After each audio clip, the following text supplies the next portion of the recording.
Owners of a rural cafe in New South Wales are taking a stand against Donald Trump and implementing their own form of tariffs on American-made and owned products. Owners Adrian Sykes and Jan Giles wanted to show solidarity with Ukraine President Volodymyr Zelensky and are charging more on US-made products while taking some off their menu completely. And both of them join me now. Very good morning to you, Jan and Adrian.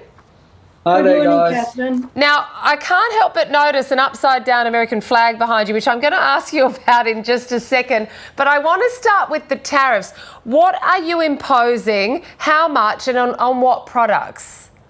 Well, basically on American products, we've taken Jack Daniels and Jim Beam off the shelf as far as being served by the nip. We don't sell it any longer.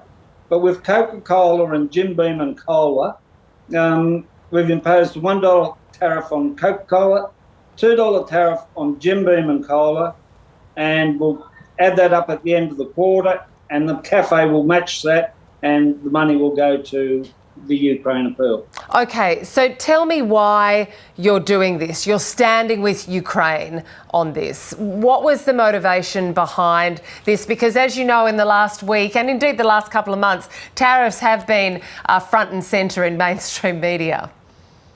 Well, we wanted to make a stand after the core treatment that Zelensky received at the White House, before he went in, when he went in there. And we don't stand for bullying, so we thought we will make our own stand, have a fundraiser, which was fantastic. And then Adrian said, because he's always thinking, he said, well, we're going to put some tariffs. I've Googled all our companies. I'm going to put tariffs on the American products, which is what we've done. And what have your customers been saying? What sort of reaction have you received to this? Well, some have come in today and they want to buy a can of Coke and pay the tariff. Yeah, I think we need to get a T-shirt printed up. I've been to Cafe on Queen and paid my tariff, maybe with a photo of some president on there. And so the idea is that the additional money that you're raising from the tariffs will be matched by your cafe, and that will then go to a Ukrainian charity. What charity is that? Well, at the moment, we're donating through Red Cross to the Ukraine Crisis Appeal. And with our fundraiser, we've already donated through Red Cross in excess of $2,000. And we're only a small cafe in a small country town. We only open basically 3 days a week. And I've added it up. I think we should raise between $800 to $1,000 per quarter, which will go towards the appeal. So that adds up to close to $3,000 or $4,000 in a year. Yeah. So every little bit helps, we feel. So you say, Adrian, per quarter. How long do you anticipate this to go on?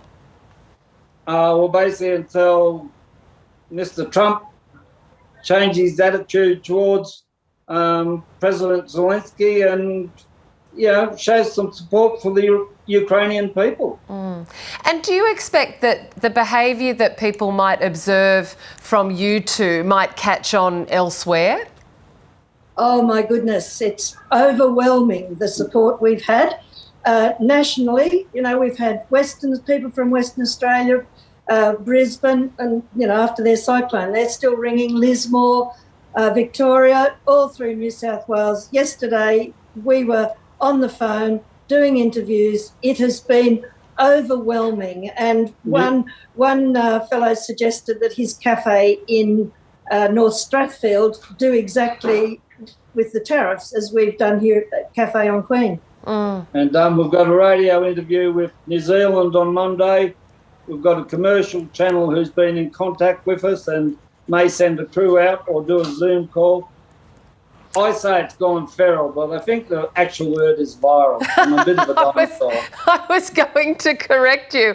I think you've gone viral indeed. I want to ask you, I started the conversation by noticing the upside-down flag behind you. What's that all about? Well, if I could say, last year we were in America. We went over for the rugby league in Las Vegas. We spent a month over there. We love the American people, by the way. We had such a fantastic time. That flag behind us there was blowing down the street in a hurricane, in a gale in Las Vegas, and I picked it up.